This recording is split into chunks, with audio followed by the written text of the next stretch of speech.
నమస్కారం. సిక్కోలు హృదయ స్పందన న్యూస్కు స్వాగతం. నేను మీ సత్యం. ఈరోజు వార్తా విశేషాలు ఇలా ఉన్నాయి. అర్హులై ఉండి ఏ కారణం చేతనైనా లబ్ధి అందిన వారికి మరో అవకాశం ఇస్తూ సీఎం వైఎస్ జగన్మోహన్ రెడ్డి శుక్రవారం తాడేపల్లిలోని తన క్యాంపు కార్యాలయం నుంచి 68,990 మంది అర్హులకు 97.76 కోట్ల రూపాయలను బటన్ నొక్కి వారి ఖాతాలో జమ చేశారు.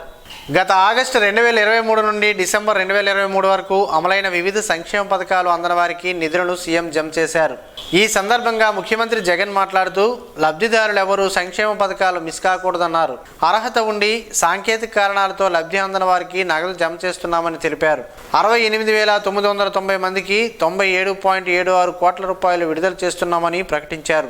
ప్రతి 6 నెలలకోసారి ఈ నిధుల విడుదల కార్యక్రమం ఉంటుందని తెలిపారు. గత 55 నెలల్లో డీబీటీ ద్వారా 2,46,551 కోట్ల రూపాయలు అందించామని గుర్తు చేశారు. వాలంటీర్లు స్వయంగా వెళ్లి లబ్ధిదారులతో దరఖాస్తులు పెట్టించాలని సీఎం ఆదేశించారు. ఏ కారణం చేతనైనా సంక్షేమ పథకాలు అందని వారికి నగదు సీఎం చేతుల మీదుగా వారి ఖాతాల్లో జమ చేసే కార్యక్రమంలో జిల్లా నుంచి కలెక్టర్ శ్రీకేష్ లాట్కర్ మాట్లాడుతూ జిల్లాలో అర్హత ఉండి వివిధ కారణాలతో నవరత్నాలు అందని 2,143 మందికి ఈరోజు 3,11,64,678 రూపాయలు వారి ఖాతాలో జమ కానున్నాయని అన్నారు. ఈబీసీ నేస్తం, అమ్మఒడి, కాపు నేస్తం, మత్స్యకార భరోసా, వాహన మిత్ర తదితర పథకాలలో వారికి లబ్ధి చేకూరుతుందని తెలిపారు. కొత్తగా మరో 9,000 మందికి వివిధ పెన్షన్లు మంజూరు చేశామని అన్నారు. ఈ సమావేశంలో నరసనపేట శాసనసభ్యులు మాజీ ఉప ముఖ్యమంత్రి ధర్మాన కృష్ణదాస్, పాతపట్నం శాసనసభ్యులు Reddy Shanti, Zilla Parishad chairperson Priya Vijaya, SUDA chairperson Korada Ashalatha, DRDA PD D Vidyasagar, BC corporation ED Gaddamma తదితరులు పాల్గొన్నారు. పరిపాలనకు సంబంధించిన వికేంద్రీకరణతో సత్ఫలితాలు అందుకున్నామని రెవెన్యూ శాఖ మంత్రి ధర్మాన ప్రసాదరావు అన్నారు. శ్రీకాకుళం రూరల్ మండలం 80 లక్షల రూపాయల వ్యయంతో నిర్మించిన రాగోలు 1, రాగోలు 2 నూతన సచివాలయాల భవనాలను మంత్రి ధర్మాన ప్రసాదరావు ఈ రోజు లాంఛనంగా ప్రారంభించారు. ఈ సందర్భంగా సంబంధిత కార్యాలయ వర్గాలకు శుభాకాంక్షలు తెలిపారు. ప్రభుత్వ లక్ష్యాలను, ప్రజల ఆకాంక్షలను చేరుకునే విధంగా పనిచేయాలని దిశానిర్దేశం చేశారు. ఈ సందర్భంగా ఆయన మాట్లాడుతూ పరిపాలన వికేంద్రీకరణలో భాగంగా ఈరోజు పాలనను గ్రామానికే తీసుకువచ్చాం అని చాలా ప్రభుత్వాలు అనుకున్నాయి కానీ చేయలేకపోయాయని గుర్తు చేశారు. నిస్సహాయులకు సచివాలయాలు ఎంతో అండగా ఉంటున్నాయని, అలాగే ఎన్నో ఏళ్లుగా సొంత ఇల్లు లేదు అని బాధపడి వారికి వైఎస్ఆర్సీపీ ప్రభుత్వం ఆ కలను సాకారం చేసిందని గుర్తు చేశారు. ఆ 5 సంవత్సరాలు జగన్మోహన్ రెడ్డి గారి చేతిలో ప్రభుత్వం లేదు అని చెప్తుంది. నిజమేనా? ఇప్పుడు బుర్రేనో పండరేలుగా నిజమేనా? 14 నుంచి 19 వరకు జగన్మోహన్ రెడ్డి ప్రభుత్వంలో లేడు కనుక ఇవ్వలేకపోయినాడు అని చెప్తుంది సుకన్య. నిజమేనా? నిజమే. అయితే ఈ ప్రభుత్వం అనేది, సుకన్య వింటున్నావా? ఈ ప్రభుత్వం అనేది ఎవరి వలన వస్తుంది? ఈ ప్రభుత్వం అనేది జగన్మోహన్ రెడ్డికి ఎవరి వలన వస్తుంది? ఎవరి వలన వస్తారా? ప్రజల వలన వస్తుంది. ఇది ఎప్పుడు ఇచ్చాము మనకు? జగన్మోహన్ రెడ్డికి 19లో ఇచ్చాము. అంటే 19 నుంచి ఇవ్వగలుస్తున్నాడు. ఇక 2 నెలలు ఉంది, 3 నెలలు ఉంది. జనవరి, ఫిబ్రవరి, మార్చ్, ఏప్రిల్ తోటి అయిపోతుంది. మీరు ఇచ్చినటువంటి అధికారం మరో 3 నెలల్లో అయిపోతుంది. అయిపోయిన తర్వాత మీరు 5 సంవత్సరాలకే ఇచ్చారు అతనికి అధికారం. అది అయిపోయిన తర్వాత అతను మరి ఇవ్వలేడు. మళ్ళీ ఇవ్వాలంటే నువ్వు కూర్చో. ఇప్పుడు అర్థమైందా మీకు? మళ్ళీ ఇవ్వాలంటే అతను రావాలి. అంటే ఏంటి? ప్రజాస్వామ్యంలో ప్రజలు ఎవరికి తాళం ఇస్తే, పెట్టి తాళం ఎవరికి ఇస్తే ఆ పెట్టులో ఉన్న తీసి మీ అందరికీ పంచాలి. అతనికి మీరు ఇచ్చినటువంటి తాళం మరో 3 నెలల్లోనే అయిపోతుంది. ఆ తర్వాత పెట్టి పోత పడిపోతుంది, తాళం పడిపోతుంది. ఊరుకో, తాళం పడిపోతుంది. మళ్ళీ తాళం మీరు ఎవరికి ఇస్తే వాడు తీయాలి. మరి తీసినోడు తాళం మీరు ఎవరికి ఇచ్చేస్తారు? ఇచ్చినోడికి మీకు ఇవ్వాలని ఉండాలి కదా. అందులో ఉన్నంత ఆడు మూట పట్టుకుని వెళ్ళిపోతే అదే జరిగింది అంతకుముందు. నాకు ఓటేస్తే మీరు బ్యాంకుల్లో తీసుకున్నటువంటి రుణాలు చెల్లించేసి మీకు అప్పులు లేకుండా బ్యాంకుల్లో చేస్తానని చెప్పిన పెద్ద మనిషికి మీరు తాళం ఇస్తే తాళం పట్టుకుని వెళ్ళాడు, పెట్టి తీశాడు, పెట్టి పట్టుకుని సొమ్ము పట్టుకుని పోయాడు. మీ అప్పు తీర్చలేదు. ఇందులో ఎంతమంది ఉన్నారో అప్పుడు అప్పు అయిపోయిన వాళ్ళు ఇప్పుడు మేము తీర్చిన వాళ్ళు చేయొద్దండి ఒకసారి.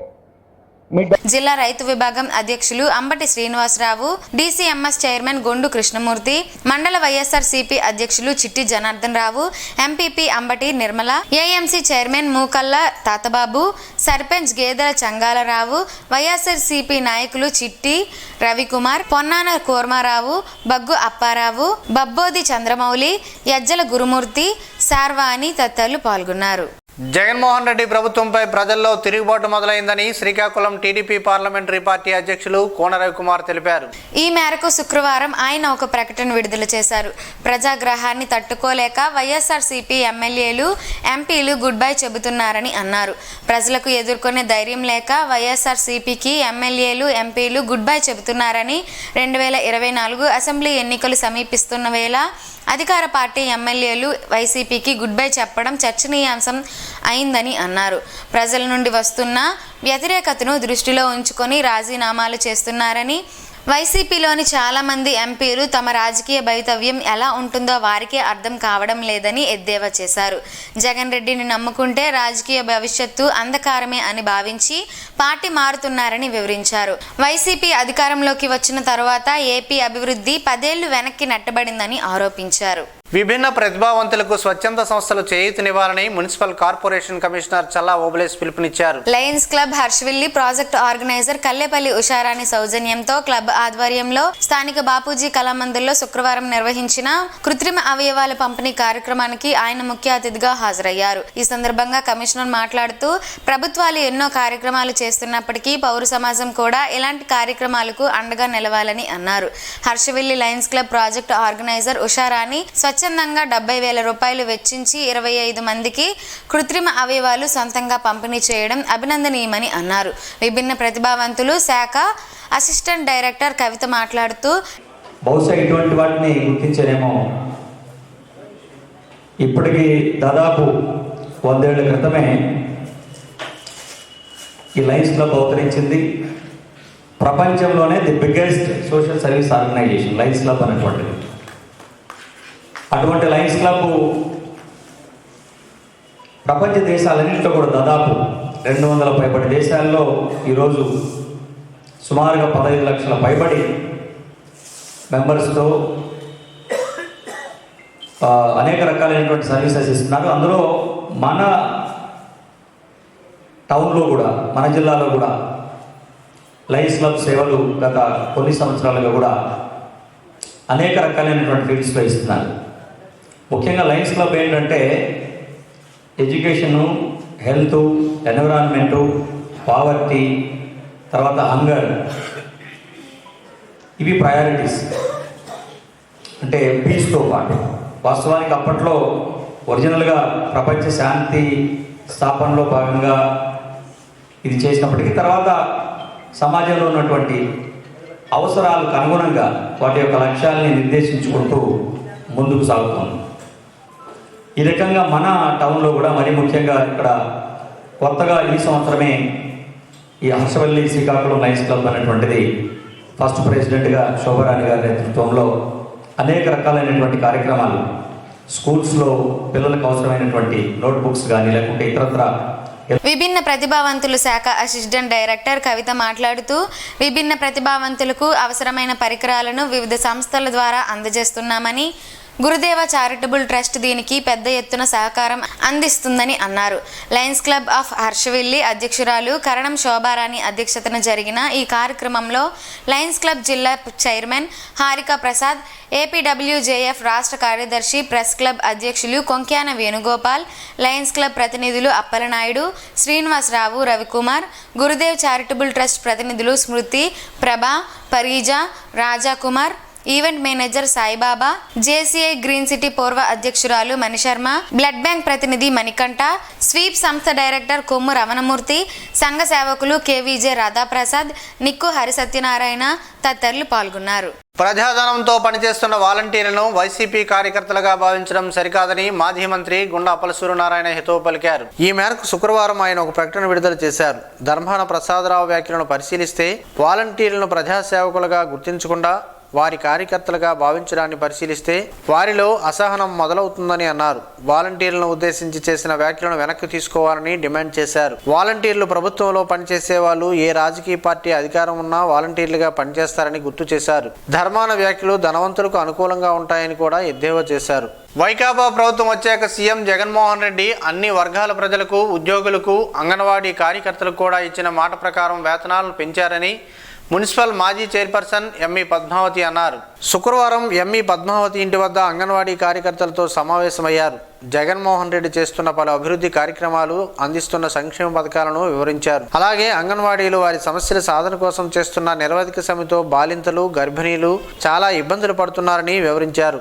సమస్యల పరిష్కారానికి ప్రభుత్వం చర్యలకు సిద్ధంగా ఉందని, సీఎం దృష్టిలో అంగన్వాడీల సమస్యలు ఉన్నాయని తెలిపారు. అంగన్వాడీలు యూనియన్ నాయకుల మాటలు విని తెగే వరకు లాగడం వలన ఎవరికీ లాభం ఉండదని వివరించగా, కొంతమంది అంగన్వాడీలు విధులకు వెళ్ళగా యూనియన్ నాయకులు వారితో గొడవలకు దిగి ఎంఈ పద్మావతి ఇంటిని ముట్టడిస్తామన్న వార్తను తెలుసుకున్న పోలీసులు ఎంఈ పద్మావతి ఇంటి వద్ద పోలీసు బందోబస్తు ఏర్పాటు చేశారు. పోలీసులు అంగన్వాడీ కార్యకర్తలు ఎంఈ పద్మావతి ఇంటి వద్దకు రానియకుండా అడ్డుకున్నారు. ఈ సందర్భంగా ఎంఈ పద్మావతి మాట్లాడుతూ, సీఎంకు సమస్యల పరిష్కారానికి లేఖ రాయాలంటూ ఇప్పటికే చాలా రోజులుగా సమ్మె జరుగుతుండడంతో బాలింతలు, గర్భిణీలు ఇబ్బందులు పడుతున్నారని, అంగన్వాడీలు ఆలోచన చేయాలని, అంగన్వాడీలకు సీఎం న్యాయం చేస్తారని తనకు నమ్మకం ఉందని అన్నారు. Junior chamber international Srikakulam main నూతన కార్యవర్గ ప్రమాణ స్వీకార మహోత్సవం ఈ నెల 7న స్థానిక వరం రెసిడెన్సీలో నిర్వహించనున్నట్లు ఫౌండర్ ప్రెసిడెంట్ జేసీ శ్రీకాకుళం జామ భీమశంకర్రావు తెలిపారు.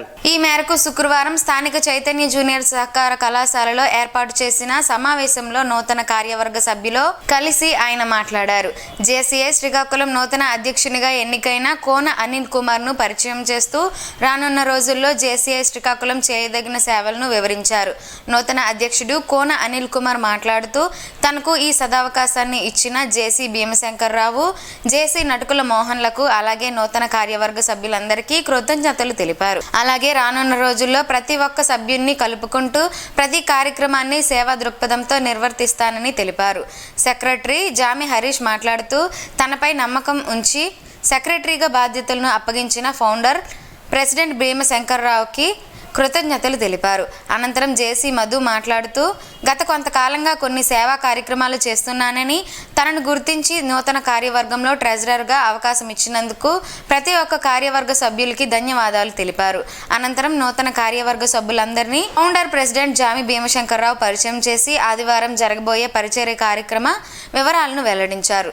అలాగే ఆహ్వాన పత్రికను వారు ఆవిష్కరించారు. ఈ కార్యక్రమంలో నూతన కార్యవర్గ సభ్యులు ఒర్లాం శివతేజ తదితరులు పాల్గొన్నారు.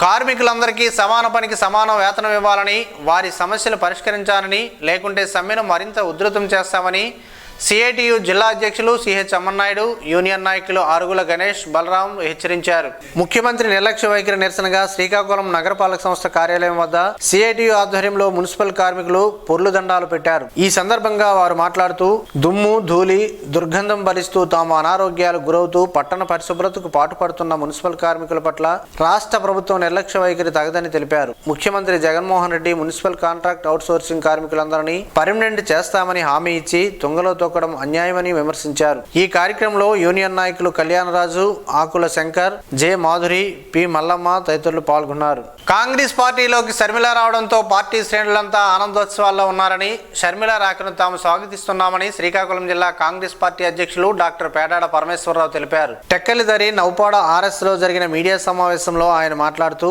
గత కొంతకాలంగా పిసిసి అధ్యక్షులు గిడిగి రుద్రరాజు నాయకత్వంలో పార్టీ పునర్నిర్మాణం జరుగుతుందని, తద్వారా పార్టీ బలం పెరుగుతుందని అన్నారు. ఉత్తరాంధ్ర ఇన్ఛార్జ్ పి రాకేష్ రెడ్డి ఆధ్వర్యంలో శ్రీకాకుళం జిల్లాలో మరింత పటిష్టమైందని అన్నారు. షర్మిల రాకతో కాంగ్రెస్ పార్టీ మరింతగా ప్రజల మధ్యకు దూసుకుపోతుందని పేడాడ పరమేశ్వరరావు తెలిపారు. ఈ సమావేశంలో కాంగ్రెస్ పార్టీ కిసాన్ సెల్ అధ్యక్షులు కోత మధుసూదన్ రావు, తదితరులు పాల్గొన్నారు. అంగన్వాడీలను బెదిరించి 7 సెంటర్లను ఎంఐ పద్మావతి తెరిపించామని ప్రచారం చేయడాన్ని సిఐటియుగా తీవ్రంగా ఖండిస్తున్నట్లు సిటు నాయకుడు తేజేశ్వరరావు స్పష్టం చేశారు. ఎంఈ పద్మావతి ఇంటి వద్ద ధర్నా చేస్తామని పత్రికల్లో రావడంతో పోలీసులను కాపలా పెట్టుకున్నారని, ఎందుకు భయపడుతున్నారని జిల్లా ఉపాధ్యక్షులు అల్లు మహాలక్ష్మి ప్రశ్నించారు. అంగన్వాడీలపై ఒత్తిడి తెస్తూ బలవంతంగా సెంటర్లను తెరిపించే ప్రయత్నం చేస్తున్నారని, గారలో 2 సెంటర్లను తెరిచారని వారితో మాట్లాడి మూసివేసినట్లు తెలిపారు. అధికారులు కూడా తప్పుడు ప్రచారం చేయడం సరికాదని, డిమాండ్లను పరిష్కరించే వరకు ధర్నా ఆపేది లేదని, జనవరి 6న శ్రీకాకుళం కలెక్టరేట్ వద్ద 24 గంటల రిలే నిరాహార దీక్షలు జయప్రదం చేయాలని పిలుపునిచ్చారు. అంగన్వాడీలు 25 రోజులుగా సమ్మె జయప్రదంగా నిర్వహిస్తున్నా అధికారులు అంగన్వాడీ సెంటర్లు తెరిపించామని, అధికారులు చేసే తప్పుడు ప్రచారాన్ని తీవ్రంగా ఖండిస్తున్నామని సిఐటియు జిల్లా ప్రధాన కార్యదర్శి పి తేజేశ్వరరావు, జిల్లా ఉపాధ్యక్షులు అల్లు మహాలక్ష్మి అన్నారు. అంగన్వాడీలకు ముఖ్యమంత్రి ఇచ్చిన హామీ అమలు చేయాలని, సుప్రీంకోర్టు తీర్పు ప్రకారం గ్రాట్యుటీ చెల్లించాలని తదితర డిమాండ్లతో AP Anganwadi workers and helpers union CITU ఆధ్వర్యంలో గార ప్రాజెక్టు పరిధిలో అంగన్వాడీలు మండల పరిషత్ కార్యాలయం ఎదుట సమ్మె శిబిరం నిర్వహించారు. ఈ సందర్భంగా వారు మాట్లాడుతూ, గత 25 రోజులుగా గార ప్రాజెక్టులో 229 సెంటర్లలో సమ్మె విజయవంతంగా నిర్వహిస్తున్నారని, అధికారులు మాత్రం 133 సెంటర్లు తెరిపించామని తప్పుడు ప్రచారం చేసి ప్రజల్లో గందరగోళం సృష్టిస్తున్నారని విమర్శించారు. అంగన్వాడీల సమ్మెకు ప్రజల నుండి విశేషమైన మద్దతు లభిస్తుందని, ప్రభుత్వం మొండి వైఖరి విడనాడి ఇప్పటికైనా ముఖ్యమంత్రి జగన్మోహన్ రెడ్డి అంగన్వాడీల సమస్యలు పరిష్కరించాలని డిమాండ్ చేశారు. ఈ ప్రభుత్వం కేవలం 1000 రూపాయల వేతనం మాత్రమే పెంచిందని, గత 4 సంవత్సరాలుగా అంగన్వాడీలు వేతనాలతో ఎటువంటి వ్యత్యాసం లేదని అన్నారు.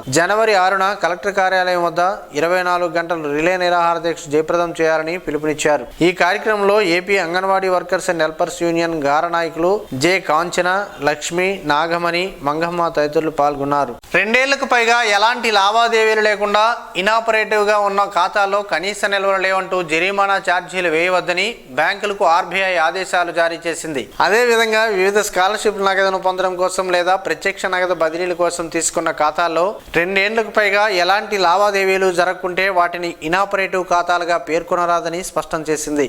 అన్క్లైమ్డ్ బ్యాంక్ డిపాజిట్లను తగ్గించే చర్యల్లో భాగంగా ఇనాపరేటివ్ ఖాతాలపై విడుదల చేసిన తాజా సర్క్యులర్లో ఆర్బీఐ ఈ సూచనలు చేసింది. ఏప్రిల్ 1 నుంచి ఈ కొత్త మార్గదర్శకాలు అమల్లోకి రానున్నాయి. గార మండలంలోని శ్రీశ్రీ బృందావనంలో బహుళాష్టమి సందర్భంగా గురువారం సాయంత్రం సత్సంగ కార్యక్రమాన్ని నిర్వాహకులు భక్తి శ్రద్ధలతో నిర్వహించారు. బృందావనంలో ప్రత్యేక పూజలు నిర్వహించి తీర్థ ప్రసాదాలను భక్తులకు అందజేశారు. ప్రతి నెల ఇలాంటి కార్యక్రమాలు నిర్వహిస్తుంటామని నిర్వాహకులు తెలిపారు. సత్సంగంలో భాగంగా నిర్వహించిన భజన కార్యక్రమంలో ఆధ్యాత్మిక చింతనతో కూడిన భక్తి గీతాలను ఆలపించారు. చిన్నారులు ఆలపించిన భక్తి గీతాలు పలువురిని ఆనందింపజేసింది. చిన్నారులకు చౌదరి దుర్గారావు చేతుల మీదుగా జ్ఞాపికను అందజేసి వారిని అభినందించారు. పెద్ద ఎత్తున భక్తులంతా పాల్గొని తీర్థ ప్రసాదాలను స్వీకరించడం చాలా ఆనందంగా ఉందని చౌదరి శ్రీనివాసరావు తెలిపారు. ఈ కార్యక్రమంలో పుట్నూరు నరసింహమూర్తి, దాస్, సింహాద్రి, శ్రీనివాస్, రఘురాం, రాజేష్, బలివాడ మోహన్ తదితరులు పాల్గొన్నారు. ఆరోగ్య శాఖ ఉన్నతాధికారులు ఎన్హెచ్ఎం ఉద్యోగుల ప్రతినిధుల సమావేశంలో వేతనాలు పెంచుతామని ఇచ్చిన హామీని అమలు చేయాలని కోరుతూ ఈరోజు జిల్లా వైద్య ఆరోగ్య శాఖ అధికారి డాక్టర్ బొడ్డేపల్లి మీనాక్షికి AP national health mission joint action committee నాయకులు శుక్రవారం వినతిపత్రం అందజేశారు. ఈ సందర్భంగా జాయింట్ యాక్షన్ కమిటీ నాయకులు డిఎంఎన్హెచ్ఓకు సమస్యలను వివరిస్తూ ప్రభుత్వం దృష్టికి తీసుకువెళ్లి సమస్యల పరిష్కారానికి కృషి చేయాలని విజ్ఞప్తి చేయగా డాక్టర్ మీనాక్షి సానుకూలంగా స్పందించి ప్రభుత్వం దృష్టికి తీసుకువెళ్తానని అన్నారు. ఈ సందర్భంగా యూనియన్ నాయకులు మాట్లాడుతూ జీవో 60 ప్రకారం జీతాలను పెంచాలని కోరారు. అన్ని కేడర్ల ఉద్యోగులకు మినిమం టైం స్కేల్ అమలు చేయాలని కోరారు. సీఎం జగన్మోహన్ రెడ్డి పాదయాత్రలో ప్రతిపక్ష నేతగా ఇచ్చిన హామీలను అమలు చేయాలని డిమాండ్ చేశారు. హెచ్ఆర్ పాలసీని కూడా అమలు చేయాలని వారు కోరారు. అలాగే వన్ టైం ట్రాన్స్ఫర్ కు అవకాశం కల్పించాలని, ఆరోగ్య బీమా సౌకర్యంతో పాటు పిఎఫ్ అమలు చేయాలని అన్నారు. ఈ కార్యక్రమంలో డిపిఓ మురళి, ఎన్హెచ్ఎంఏఓ మణిరత్నం, అప్పారావు, శ్రీను, కాంతారావు తదితరులు ఉన్నారు. చైతన్య విద్యా సంస్థల చైర్మన్ గజల్ శ్రీనివాసరావు, చైతన్య రాజుల సంయుక్త ఆధ్వర్యంలో జరుగుతున్న 2వ ప్రపంచ తెలుగు మహాసభల వేదికపై తెలుగు భాషకు వందనాలు కవితావిష్కరణ కార్యక్రమం నిర్వహించారు. ఈ కార్యక్రమంలో ముఖ్య అతిథిగా పాల్గొన్న పూర్వపు జానపద కళాకారుల సమాఖ్య అధ్యక్షులు పొట్లూరి హరికృష్ణ ఉమాకవి అభినందిస్తూ, తల్లిని గౌరవించినట్లే అమ్మ భాషను గౌరవించడానికి, కాపాడుకోవడానికి మనమంతా నడుం కట్టాలని అన్నారు. ఈ కార్యక్రమంలో ఈ సభలలో కవితా సమ్మేళన సమావేశానికి సమన్వయకర్తగా ఉన్న ఎస్ఆర్ఎస్ కొల్లూరి మాట్లాడుతూ తెలుగు భాష వికాసులైన కవుల పేర్లతో చక్కని కవిత ఆవిష్కరించారని అన్నారు. ఈ కార్యక్రమంలో కవులు మణిపాత్రుడు నాగేశ్వరరావు, డబ్బీరు గోవిందరావు, కేవి రాజారావు, కె జనార్దన్ రావు, రాజేంద్ర ప్రసాద్ తదితరులు పాల్గొన్నారు. నేల ఉసిరితో ఎన్నో ఆరోగ్య ప్రయోజనాలు ఉన్నాయి. ఆ ప్రయోజనాలు ఏంటో ఈ రోజు ప్రసారమయ్యే ఆరోగ్యమే మహాభాగ్యంలో తెలుసుకుందాం.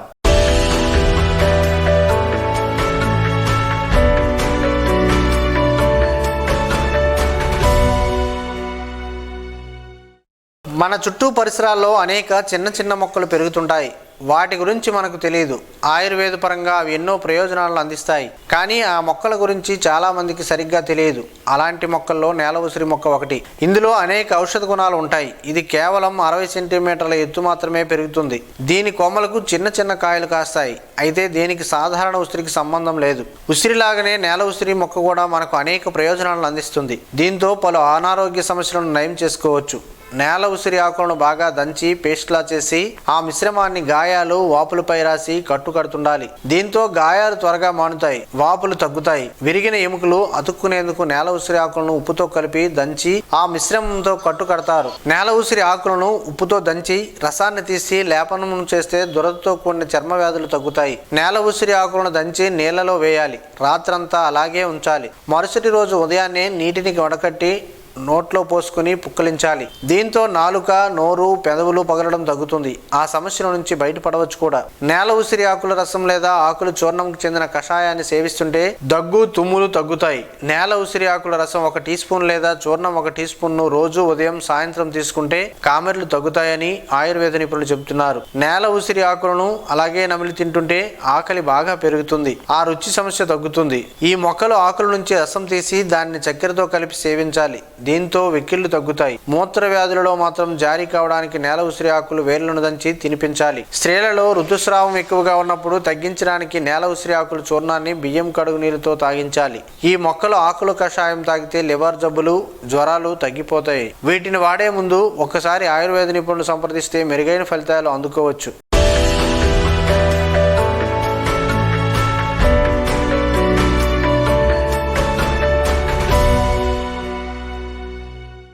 ఈ రోజు వార్తల్లో ఒక మంచి మాటను విందాం, ఆచరిద్దాం. సమాజ శ్రేయస్సును కాంక్షిస్తున్న మహనీయుల మాటల్లో నుంచి ఈ రోజు. జీవనం గమనం గమ్యం. ఋషి చింతన. సమాజం ఆలోచనలతో తయారు చేయబడిన పదార్థము కాదు. మనం ప్రకృతి తీర్చిదిద్దిన యథార్థమైన చైతన్యమే మనం. మనం బ్రతికి ఉన్నప్పుడు చేసిన దానికన్నా చనిపోయాక చేయాల్సింది చాలా ఉంటుంది. అది నీవు బ్రతికుండగా చేసేదానిపై ఆధారపడి ఉండును. అదే ఆధ్యాత్మికం. ఓం శ్రీ గాయత్ర్యై నమః. స్పందన న్యూస్ ఇప్పుడు యూట్యూబ్లో అందుబాటులో ఉంచడమైనది. SDV స్పేస్ స్పందన అని టైప్ చేసి ప్రేక్షకులు తమకు అనుకూలమైన సమయంలో న్యూస్ను వీక్షించగలరు. ఈ వార్తలు ఇంతటితో సమాప్తం. మరలా ప్రసారమయ్యే స్పందన న్యూస్లో కలుద్దాం. అంతవరకు సెలవు. నమస్కారం. మీ మాటే మా బాట.